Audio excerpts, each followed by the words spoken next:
dear participants. It's indeed a great pleasure to see so many women here. I think I've never been to an event in Pakistan with such a great women participation, so congratulations to that. I think that's very important and great to see you all here. Congratulations, of course, first of all, to IUCN and the government of Pakistan for launching this Climate Change Gender Action Plan.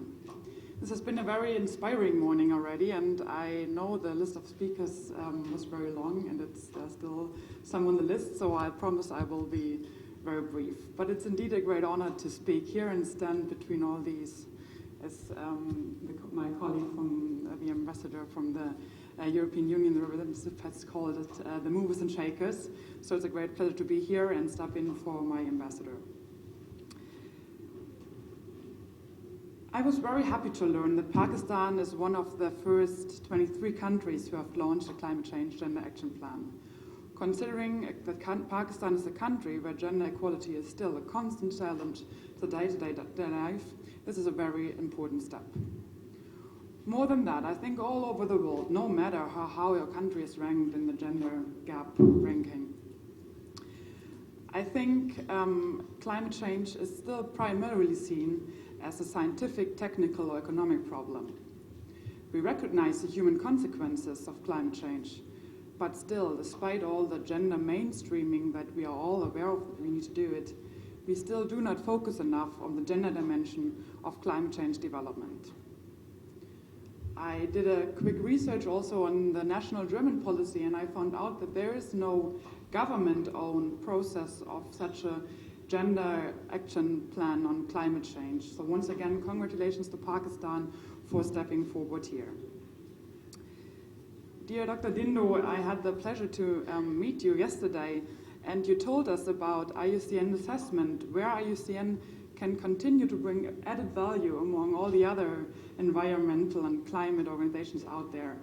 And I think this is a very good example that IUCN here certainly did, so congratulations to that. Pakistan and Germany have joined hands under the Pakistani and German Climate and Energy Initiative. It is an umbrella partnership which includes a high-level and political dialogue that we have been continuously following up during the last year, and it also gives us the task and the mandate to expand our climate change portfolio in Pakistan. Already this is one of our focus areas, and Germany's portfolio, the current portfolio on climate and energy related projects, add up to over 400 million euros. There have been already so many warnings, extreme weather events, directly threatening people's life. We have heard these wake-up calls, and therefore building resilience and adapting to climate change is one of our main focus areas in our bilateral cooperation. I think that the climate change gender action plan is a very timely and very apt call to all of us, that we always need to consider gender aspects in our project plannings. And you have heard my colleague from KfW and also my colleagues from GIZ. I told them this morning that I will participate in the launch of this plan. They were very excited to hear about that, because for them as practitioners, this is really a useful document for planning and implementing the development projects in the area of climate.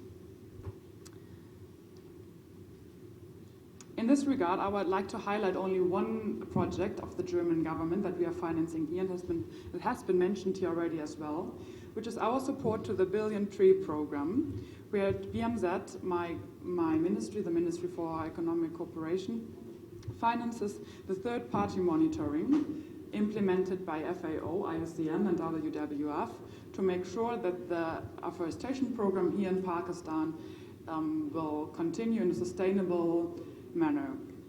And one of the key elements, and the key elements of success for this monitoring, is to include the women and the communities, especially the women living in the areas where afforestation is taking place, to make sure they are the benefitors of these programs as well, and they take ownership in the tree planting, and they also can get the fruits out of these efforts.